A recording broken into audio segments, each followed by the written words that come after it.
Video बनाया था कुछ दिन पहले नार्को वगैरह के बारे में। उसमें एक कंसेप्ट का जिक्र किया था प्री फ्रंटल कॉर्टेक्स। ये हमारे दिमाग का आगे का हिस्सा है, बड़ा हिस्सा है।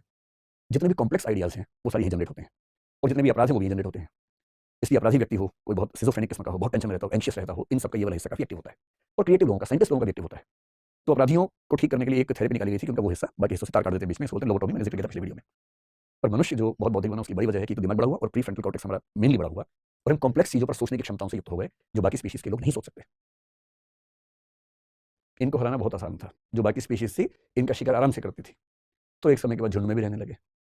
लेकिन सबसे जो बड़ी बात हुई, इनके ब्रेन का डेवलपमेंट होना शुरू हुआ, इनका ब्रेन का साइज बड़ा होने लगा। और ये होते होते आपने 2-3 नाम सुने होंगे। एक नाम सुना होगा ऑस्ट्रेलोपिथेकस, ये शब्द सुने कभी? करीब 30 लाख साल का दौर इसका चला, ऑस्ट्रेलोपिथेकस, जिसका बेसिक मतलब है साउथ का जो एक क्रीचर था।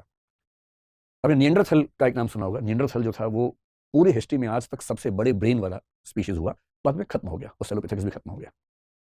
और करते करते 25 लाख साल पहले आज से एक स्ट्रक्चर बना जिसको बोलते हैं होमो हैबिलिस। होमो शब्द सुनते समझ जाइए कि अपना नजदीक का रिश्तेदार है। ये हमारी स्पीशीज की शुरुआत होनी शुरू हो रही है यहां से। और इस 25 लाख के बाद भी इसके कई अंतरण होते होते आज से 3 लाख साल पहले वो आया जिसको बोलते हैं होमो सेपियंस, जो कि हम हैं। इस पूरे ब्रह्मांड के इतिहास में 370 करोड़ के जीवन के इतिहास में हमारा समय कुल मिला के 3 लाख साल का है होमो सेपियंस के तौर पर। और होमो सेपियंस होने के बाद जो हुआ वो कमाल हो गया। 1 लाख करोड़ स्पीशीज में से अचानक एक स्पीशीज ने पूरी दुनिया पे कब्जा कर लिया, संयोग से वो हम है। बाकी सबको जीना मुश्किल कर दिया, अलग बात है, लेकिन हमें तो सब कुछ हासिल हो गया, इंसान को सब हासिल होने लगा। और इस होमो सेपियंस के डेवलपमेंट में जो 3 लाख साल से शुरू हुआ, आज से 75,000 साल पहले एक बहुत बड़ी घटना घटी। अगर आपने एक किताब पढ़ी हो, अब मैं जो बात बोल रहा हूँ उस किताब का जिक्र है वो युवाल नोह हरारी का नाम सुना होगा आपने। सेपियंस नाम से किताब है, sapiens a brief history of man. उसने खास जिक्र किया, इस घटना का जिक्र उसने किया कि 75,000 साल पहले कॉग्निटिव रिवॉल्यूशन यानी कि एक ज्ञानात्मक क्रांति इस होमो सेपियंस की दुनिया में हुई। ये जो लेखक हैं इजराइल के व्यक्ति हैं, बहुत गहरे चिंतक हैं, समय दुनिया में सबसे ज्यादा पढ़े जाने वाले व्यक्तियों में से एक हैं। आज से 75,000 साल पहले एक बौद्धिक या वैचारिक या ज्ञानात्मक क्रांति हुई, कॉग्निटिव रिवॉल्यूशन हुआ, यानी इस होमो सेपियंस की दिमागी क्षमताएं अचानक बढ़ने लगी। मतलब बड़ी बहुत प्रोसेस में, लेकिन इस समय दिखने लगी। कई क्षमताएं बढ़ी, लेकिन जिस क्षमता पर इन्होंने बहुत ज्यादा जोर दिया है वो है इमेजिन करने की क्षमता, इमेजिनेशन, कल्पना करने की क्षमता। पहली बार किसी स्पीशीज ने कल्पनाएं करनी शुरू की। बिल्लियां कल्पनाएं नहीं कर पाती हैं, चूहे, गधे, घोड़े कल्पना नहीं कर पाते हैं, हम कर पाते हैं। हम कुछ भी कल्पना कर सकते हैं। हम परलोक की कल्पना कर सकते हैं, हम ईश्वर की कर सकते हैं, आत्मा की कर सकते हैं, पुनर्जन्म की कर सकते हैं, स्वर्ग की कर सकते हैं, नरक की कर सकते हैं, भूत प्रेत की कल्पना कर सकते हैं, क्योंकि हमारे पास कल्पना करने की क्षमता है। जिनके पास क्षमता नहीं है वो नहीं कर पाते, सिंपल सी बात है। हमारे अंदर इंटेलिजेंस का विकास हुआ। इंटेलिजेंस का विकास इसमें अचानक नहीं हुआ, प्रोसेस में चल रहा है लगातार। हम बौद्धिक हैं, हम सोच पाते हैं, तर्क कर पाते हैं, युक्ति कर पाते हैं, रीजनिंग कर पाते हैं, लॉजिकल जो निष्कर्ष है वो निकाल पाते हैं, डिडक्शन कर पाते हैं, इंडक्शन कर पाते हैं। तीसरी बात यह है कि हमारी मेमोरी, आप एनिमल्स को देखेंगे उनके पास मेमोरी बहुत कम होती है, नहीं के बराबर होती है। कुछ हुआ उन्हें थोड़ी देर याद रहेगा फिर भूल जाएंगे, 4 दिन बाद तो नहीं याद रहेगा। और यदि आप उनसे 3 साल बाद कहेंगे पिछले अपने जीवन की 3 बड़ी घटनाएं बताओ, वो भी सीक्वेंस में, याद ही नहीं आएगा। याद आएगा तो सीक्वेंस में याद नहीं आएगा। हमारी मेमोरी में सीक्वेंस भी बना रहता है, लिंकेजेस बनी रहती हैं।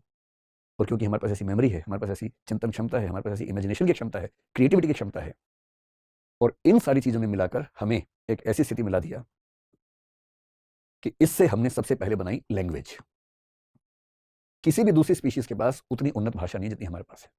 हम कितना कुछ शेयर कर लेते हैं क्योंकि भाषा है, और भाषा है तो सोच भी ज्यादा पाते हैं, क्योंकि जब हम भाषा सीखते हैं तो उसी साथ सोचते भी हैं साथ साथ। एनिमल्स के पास, बर्ड्स के पास भाषा है, पर वो बहुत बेसिक भाषा है जो केवल ये बता पाती है अपनी माँ को कि मुझे भूख लगी, मुझे गुस्सा आ रहा है। जो 8-10 बेसिक इमोशंस हैं उनको एक्सप्रेस करना उनके बस की बात है, लेकिन कॉम्प्लेक्स आइडियाज को एक्सप्रेस करना उनके बस की बात नहीं। पर हमारे बस की बात है, भाषा हमारे पास है। और इस भाषा ने इतना कमाल किया। और जो कॉग्निटिव रिवॉल्यूशन हुआ इसकी वजह क्या है? हमारे दिमाग का आकार बढ़ा। मैं भी उस पर आता हूँ आकार कैसे बढ़ा, या पहले इसी को थोड़ा समझते हैं फिर वापस इस पे आएंगे। कुछ लोग मानते हैं कि जो हमारा ब्रेन का साइज है वो बहुत क्रूशियल साबित हुआ। बहुत सिंपल सा एग्जांपल समझ लीजिए। ब्रेन का साइज कैसे नापते हैं? तो ब्रेन वॉल्यूम नापते हैं। जैसे जो खोपड़ी है, उस खोपड़ी में कितनी रेत भरी जा सकती है, उससे तय होता है कितना वॉल्यूम है। इसको सेफेलिक इंडेक्स कुछ लोग बोल देते हैं। तो जो होमो हेबिलिस था 25 लाख साल पहले, उसके दिमाग में लगभग 500 से 700 क्यूबिक सेंटीमीटर का स्पेस था। इतनी सी खोपड़ी समझ लीजिए, एक हाथ के बराबर की। 500 से 700 क्यूबिक सेंटीमीटर का स्पेस है। ये होमो हेबिलिस है, जो हमारी परिवार का सबसे पुराना सदस्य माना जा सकता है। और आज के जो होमो सेपियंस हैं उनका कितना है? तो इसमें पुरुषों का महिलाओं से थोड़ा सा ज्यादा है। पुरुष लोग बहुत हीरो बनते हैं इस बेसिस पे, लेकिन इसमें ज्यादा लोड लेने की जरूरत नहीं। पर हाँ, सच है कि ऐसा है। 1260 क्यूबिक सेंटीमीटर आज के सामान्य मनुष्य का ब्रेन का साइज है, और होमो हैबिलिस का करीब 600 के आसपास था, डबल से ज्यादा हो गया।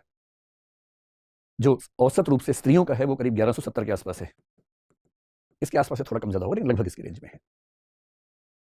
कुछ लोग कहते हैं कि ये तो बड़ी कमाल की बात हो गई, लेकिन हाथी का तो मनुष्य से 4 गुना ज्यादा होता है, तो हाथी के पास भाषा क्यों नहीं है?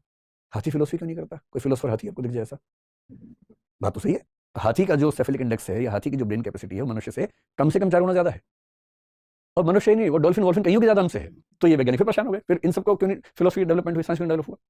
अंत में करते करते एक फार्मूला निकल गया है। फार्मूला ये बताता है कि बॉडी के स्ट्रक्चर के अनुपात में जो ब्रेन का साइज है उस मामले में इंसान सबसे आगे है, और शायद इसलिए इंसान की जो क्षमताएं हैं, वैसी क्षमताएं आसपास भी किसी स्पीशीज में नहीं है। हालांकि डॉल्फिन्स में थोड़ी बहुत इंटेलिजेंस है, तोते में मेमोरी ठीक ठाक मिलती है, कुछ स्पीशीज में कुछ कुछ मिलता है, पर उतना नहीं जितना हमारे पास है।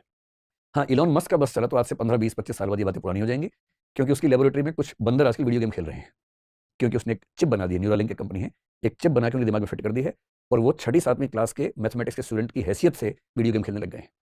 हो सकता है कि आज से 100-200 साल के बाद जो कुत्ते बिल्ली बंदर आपके आसपास हों, उनके दिमाग में चिप लगाएं, वो फिलोसफर हो जाए वो भी। अभी अभी फिलहाल तो ऐसा नहीं है। एक दिन कभी न्यूरालिंक के बारे में बड़ा इंटरेस्टिंग टॉपिक है, बात करेंगे कि ब्रेन के स्तर पे क्या छेड़खानी इस समय कई कंपनियां कर रही हैं। न्यूरालिंक उनमें से एक बड़ी शानदार कंपनी है। एक साइबोर्ग कंसेप्ट आता है, साइबरनेटिक ऑर्गेनिज्म, वो बहुत जल्दी रियलिटी बनने वाला है हमारे सामने। बहरहाल, अब इसमें क्या हुआ कि ब्रेन तो बड़ा हुआ, लेकिन ब्रेन में जो सबसे महत्वपूर्ण बात है, मैंने एक जो वीडियो बनाया था कुछ दिन पहले नार्को वगैरह के बारे में, उसमें एक कंसेप्ट का जिक्र किया था, प्री फ्रंटल कॉर्टेक्स। ये हमारे दिमाग का आगे का हिस्सा है, बड़ा हिस्सा है। जितने भी कॉम्प्लेक्स आइडियाज हैं वो सारे यहीं जनरेट होते हैं, और जितने भी अपराध हैं वो भी यहीं जनरेट होते हैं। इसलिए अपराधी व्यक्ति हो, कोई बहुत सिजोफ्रेनिक किस्म का हो, बहुत टेंशन में रहता हो, एंशियस रहता हो, इन सब का ये वाला हिस्सा काफी एक्टिव होता है। और क्रिएटिव लोगों का, साइंटिस्ट लोगों का भी एक्टिव होता है। तो अपराधियों को ठीक करने के लिए एक थेरेपी निकाली गई थी कि उनका वो हिस्सा बाकी हिस्सों से तार काट देते हैं बीच में, इसको बोलते हैं लोबोटोमी, मैंने जिक्र किया था पिछले वीडियो में। पर मनुष्य जो बहुत बौद्धिक बना, उसकी बड़ी वजह है कि तो दिमाग बड़ा हुआ और प्री फ्रंटल कॉर्टेक्स हमारा मेनली बड़ा हुआ, और हम कॉम्प्लेक्स चीजों पर सोचने की क्षमताओं से युक्त हो गए, जो बाकी स्पीशीज के लोग नहीं सोच सकते।